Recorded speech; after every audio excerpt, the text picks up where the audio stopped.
We live in a changing world, and we can all see that every day, whether it's by the closure of a factory we all know or the opening up of a new industry we might not understand. We know the world is changing. In estate planning policies, what we're looking to do is to try and find ways in which we approach the planning task in an integrated way. Social, economic, environmental, cultural. So these policies bring all of these elements together and then apply them in particular ways across particular topics. Let me illustrate this. So when we apply the concept of integrated planning into managing urban growth, whether that be in metropolitan Adelaide or regional centres, what are the things that come to mind? What kind of households will we have? What kind of housing will they have? How will they get to work? What kind of work will that be?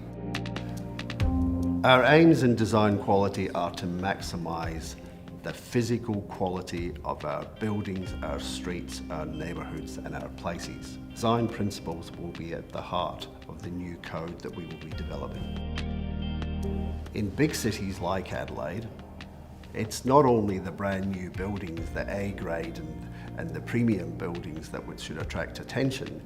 We need to understand how we can better use these buildings. We don't want to lose them. We do want the owners and investors to be able to make commercial returns, and we also want to live in vibrant, energetic places. We have surely all come to understand that biodiversity implies a personal and a societal responsibility upon all of us. We have unique species, we have unique ecosystems, whether it be in the urban or the natural regional environments of the state. This policy aims to ensure that this is paramount in our planning and in the way we manage these areas. Climate change is real. In the urban and regional environments, this has tangible consequences. We know that some areas will become more prone to bushfires, for example, than they had been in the past. We need to protect and safeguard those communities. We also know that we need to make better use of public transport. In a hot place like Adelaide, we also know that we need to vegetate our urban areas more densely. This policy aims to give us a framework on how planning and development should respond to climate change. The people we house, the families we house, the kind of housing we need, the environmental performance of our housing, the utilisation of our land are all changing. But we face three things simultaneously. One is a significantly ageing population. Second, we face significant changes in household formation, that is the types of families in each house. Thirdly, we want to ensure that our provision of housing is affordable and allows people access to all the things in life that they need. Our policy on cultural heritage, firstly, is respect for the Indigenous populations and the culture they express historically and in contemporary terms. Secondly, the natural environment, the landscape features through which we gain an identity as a city, a state, a region or a community need to be expressed and conserved. And thirdly, there will be items and places of conservation value that need to be managed and protected. Mining, agriculture, fisheries, all of these elements are key not only to our prosperity, but to the way we identify as a state. Planning policies for land need to both recognise this and create environments in which these industries can prosper. Employment lands refer to those places in which commercial and industrial activity takes place, providing employment for all of us. The mining industry in South Australia provides basic resources for our everyday needs.